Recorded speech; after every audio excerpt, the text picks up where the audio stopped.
안녕하십니까. 미션 아카데미 대표 전원균 목사입니다. 오늘은 믿음에 관련된 내용을 설명해 보겠습니다. 믿음이란 무엇이냐? 믿음의 정의는 어떤 것이고, 믿음의 속성은 어떻고, 믿음을 어떻게 전개해 나가고, 믿음에 대한 결과는 어떻게 나타나는 것이냐에 대한 내용을 설명하겠습니다. 믿음이란 무엇이냐? 하나님이 주시는 은혜에 대하여 인간이 반응하는 것입니다. 그럼 하나님의 은혜는 무엇이냐? 하나님께서 인간들을 향하여 품고 계시는 하나님의 축복을 인간들을 향하여 주시는 방법이 은혜로서 주십니다. 그러면 은혜로서 주시는 은혜는 어떤 형태이냐? 인간들이 하나님이 주신 은혜를 받아들일 수 있는 모습으로 하나님께서 조건을 제시하시는데, 그 조건에 관련된 내용이 믿음을 조건으로 하십니다. 그러면 믿음을 조건으로 하시는 그 믿음으로서 나타나는 것은 무엇이냐? 하나님의 은혜를 받을 수도 있고 하나님의 은혜를 받지도 못할 수도 있습니다. 그것은 약속의 형태로 나타나는 것입니다. 하나님께서 인간들을 향하여서 약속하십니다. 내가 너희들에게 이런 것을 줄 것이다. 그러므로 이러이러한 것을 줄 때는 이러한 조건을 통해서 줄 것이다 라고 하나님께서 약속으로 진행하십니다. 그러면 하나님께서 약속을 은혜로서 주시는 것을 인간들이 받아들임으로써 그 약속이 이행되는 질서의 관계가 유지가 되는 것입니다. 그러면 하나님께서 주시는 은혜는 인간들이 어떻게 받아들이느냐? 믿음으로 받아들이는 것입니다. 그 믿음으로 하나님의 약속을 받아들일 수도 있고 거부할 수도 있는 것입니다. 이와 같은 데 된 내용을 소상히 설명하자면, 현대 교회에서 믿음을 목사님들이 제시하고 있는데, 성도들이 그 믿음에 관련된 내용을 정확하게 이해를 하고 그 이해되어졌던 내용으로 믿음으로 시행해야 하는 것입니다. 그런데 실제적으로 믿음이 현대 교회에서 가장 왜곡되게 나타나는 모습이 많은 것입니다. 그러면 왜 왜곡되게 나타날 수밖에 없느냐? 그 설교를 하는 설교자의 의도에 따라서 믿음을 강조하는 예가 많이 있습니다. 예를 들어서 삼박자 축복이라든가 의심하지 말고 믿어야 된다든가, 뿐만 아니라 믿음에 대한 왜곡적인 요소로 당신의 가지고 있는 의도로서 믿음을 강조하여서 성도들에게 의도를 강요하는 것이 믿음으로 나타나는 경우가 대단히 많이 있습니다. 이와 같이 왜곡된 모습으로 믿음을 강조할 수도 있고, 뿐만 아니라 믿음에 대한 내용을 무지하여서 실제적으로 어떤 것이 믿음인지에 대한 내용이 분별이 안 되는 경우가 대단히 많이 있습니다.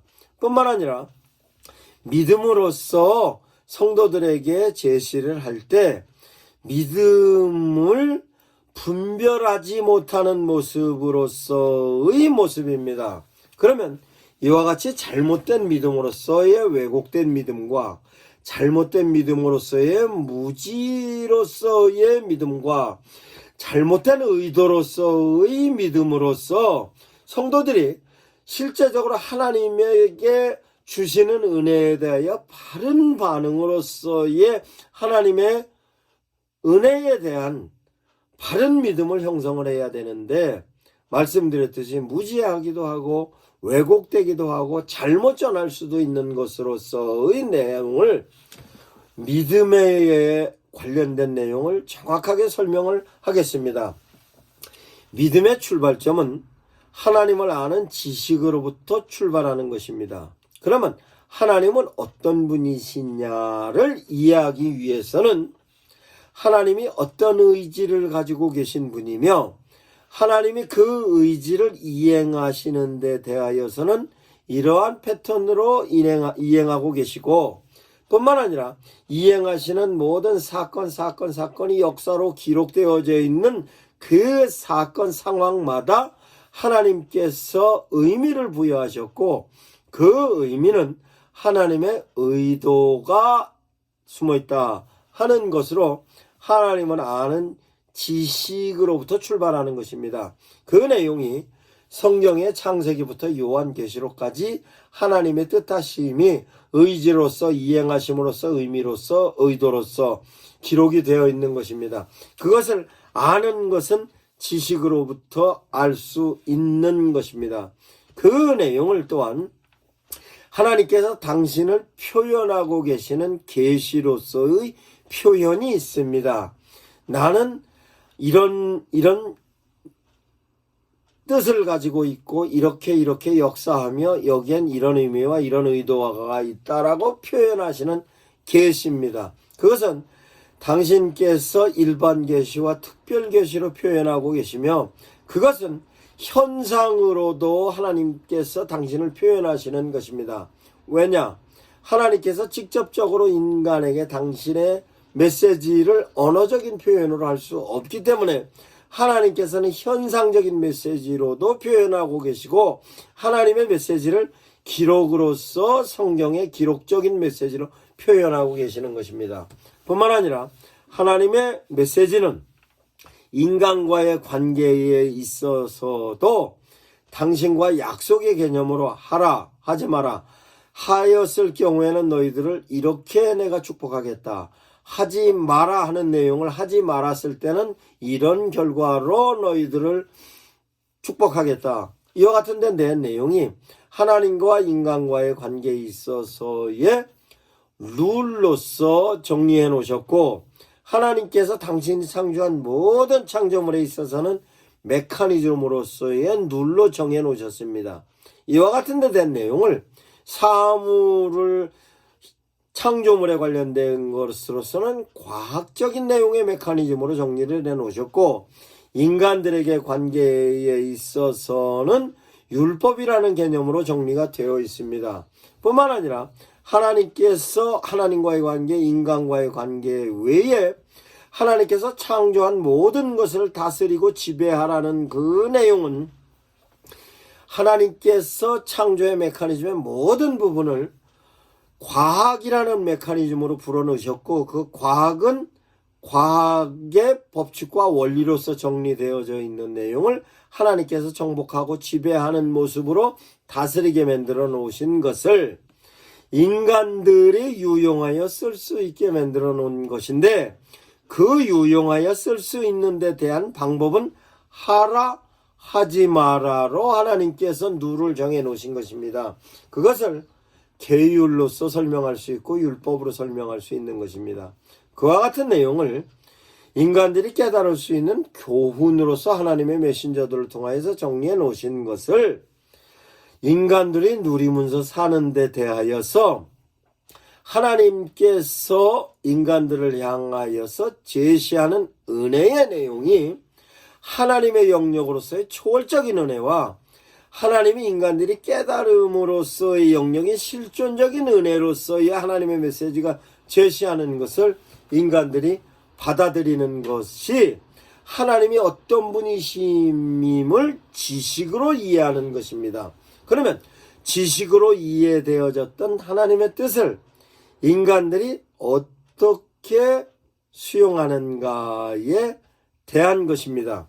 그러면 믿음으로써 내가 수용하는 데 대하여서 하나님은 어떤 믿음을 통하여서 제시되어지는가에 대한 것은 지식과 함께 의지적인 요소로 하나님께 향하는 것입니다. 이 의지적인 요소로 내가 수용할 것인가 거부할 것인가의 의지적인 요소로 수용하는 것입니다. 하나님은 모든 창조하시는 데 대하여서는 당신께서 그냥 창조하셨지만 인간들에게만큼은 선택할 수 있는 선물로 자유의지를 주셨습니다. 그러면 그 의지에 의해서 인간들이 거부할 수도 있고 수용할 수도 있는 것입니다. 그러면 하나님의 지식을 통하여 하나님의 메시지가 임하였을 때 내가 수용할 수도 있고 거부할 수도 있는 것입니다. 그러면 그 수용하는 부분에 있어서의 내 의지로 하나님의 뜻을 수용을 하면 그 수용함으로 말미암아 하나님께서 주신 그 메시지에 대하여 하나님께서 수용함에 대한 내용이 결과로 나타나는 것입니다. 그러면 그 의지적인 요소에 있어서는 말씀드렸듯이 내가 판단과 결정하는 것은 내가 판단하고 내가 결정하는 것입니다. 그러면 내가 하나님의 뜻대로 판단을 하였고 내가 하나님의 뜻대로 결정을 하였으면 그 결정되어졌던 것을 행동으로 실천하는 것입니다. 그러면 행동으로 실천하는 것과 사유적으로 생각하는 것과 사유적인 것과 실천적인 것으로 인하여서 만들어진 결과는 하나님의 뜻으로의 순종을 한 모습으로 나타났으면, 실천을 했으면 하나님이 원하는 결과로서 결과가 만들어지는 것이고, 하나님의 뜻을 의지로서 거부하였을 때는 거부함으로써 나타난 결과가 만들어지는 것입니다. 그러면 하나님의 뜻대로 의지로 내가 판단하고 내가 결정하는 것이 아닌 하나님의 뜻대로 판단하고 하나님의 뜻대로 하나님의 메시지에 의한 순종으로서의 믿음을 실행을 하였을 경우에는 하나님께서 뜻하시는 약속의 내용으로 결과가 나타나는 것입니다. 이와 같은 데 대한 내용이 믿음으로서의 내용인 것입니다. 이 믿음에 관련돼서 하나님의 뜻을 순종하였으면 하나님의 뜻으로 순종하였던 하나님의 약속이 결과로 나타났을 때는 그것은 하나님의 뜻하심으로서의 결과이므로 하나님께서 책임지시는 결과로 나타나는 것입니다. 그런데 내가 의지로 믿음을 수용했을 때의 그 믿음의 결과는 현상으로 나타나는 것인데, 그 현상으로 나타나는 것은 표현을 하자면 하나님의 뜻으로 믿음으로 수용했던 결과는 희열과 기쁨으로 나타나는 것입니다. 왜? 하나님의 뜻을 순종하였다는 그 믿음의 희열이 현상으로 나타나는 것인데, 그것은 하나님은 창조주이시고 예수 그리스도를 통하여서 관계가 아들과 아버지와의 관계로 성령을 보내주신다는 믿음을, 성령을 보내주신다는 예수 그리스도의 약속도 은혜로서 그 은혜를 내가 받아들여서 내가 의지를 이행하는 데 있어서도 성령께서 개입하시면 내가 옳은 판단을 할 수 있고 옳은 결정을 할 수 있고 옳은 실천을 할 수 있는 것으로 내 의지를 성령의 인도하심으로 의지를 하나님의 뜻대로 실행하시는 데 있어서의 성령께서 역할을 하는 것입니다. 그러면 실제적으로 내가 판단하고 결정하고 실천하는데도 불구하고 성령께서 개입하심으로 내가 희열과 기쁨이 성령의 열매로 나타나는 것을 경험하게 되는 것입니다.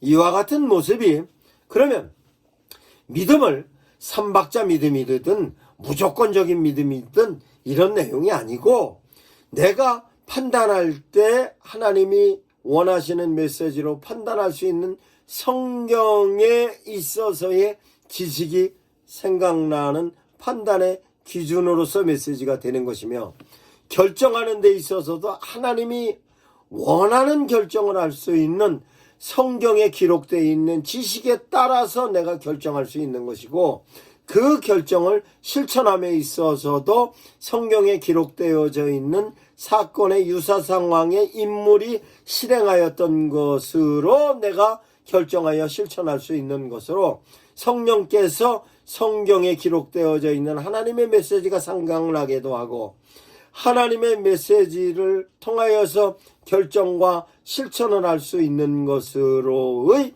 믿음의 결과를 이룰 수 있는 것입니다. 그러면 믿음은 성경을 근거로 하는 믿음으로서 그 믿음은 어떤 믿음의 현상으로 나타나는가? 지식으로서의 내용이 바로 현상으로 나타나는 것으로 생각나는 것이며, 뿐만 아니라 믿음으로서 나타나는 것은 단순하게 지식으로만 나타나는 것이 아니라 감성으로서의 기쁨으로도 나타나기도 합니다. 그 감성적인 부분으로서 나의 내면적인 변화가 나타나는 것이며, 그것은 감성과 함께 의지적인 요소까지도 전체적으로 진행되는 것으로 전인적인 모습으로 믿음의 현상이 나타나는 것입니다. 그러면 전인적인 모습으로 나타나는 믿음은 놀랍게도 하나님께서 나에게도 많은 사람에게도 같이 나타납니다. 그것은 내 혼자서의 경험과 함께 모든 사람들이 함께 경험할 수 있는 데 대한 내용의 믿음으로써 하나님께서 역사하시는 패턴이 모든 사람들, 전 인류에게 나타나는 것입니다. 뿐만 아니라 그 믿음에 관련된 것으로 나타나여지는 현상적인 모습은 하나님께서 원하는 것으로 가장 이상적인 형태로 만들어지는 것입니다. 그 이상적인 형태로서는 인간의 욕심이 배제되어진 정말 인간 대 인간으로서의 사랑함의 모습이 표본으로 이웃을 내 몸처럼 생각하는 모습으로서의 현상이, 그 현상이 가장 이상적인 현상으로 나타나는 것입니다. 그러면 하나님께서 믿음으로 나타나는 현상적인 모습은 모든 사람들이 보고 좋은 보편적인 모습으로 나타나는 것이며, 그 보편적인 모습은 나뿐만 아니라 모든 사람들에게 나타나는 모습으로서의 믿음인 것입니다. 이와 같은 믿음은 사람들을 변화시킵니다. 그 변화시킴은 지적인 변화와 감성적인 변화와 의지적인 변화, 전인적인 변화로 전부 나타나는 것입니다. 그것은 생각을 바꿉니다. 실천으로 바꿉니다. 생각이 바꿔져서 실천으로 나타난 그 모습이 현상적인 모습으로 지속적으로 유지되는 것입니다. 이와 같은 모습이 믿음의 모습인 것입니다. 이 믿음의 근거는 반드시 성경을 통한 근거로 제시해야 하는 것입니다. 이와 같은 데 대한 내용을 좀 더 소상히 제가 유튜브 채널에서 설명하고 있습니다. 목사님들께서 참고하셔서 믿음에 대한 내용을 성도들에게 제시하시기 바랍니다. 감사합니다. 미션 아카데미 대표 전원균 목사입니다.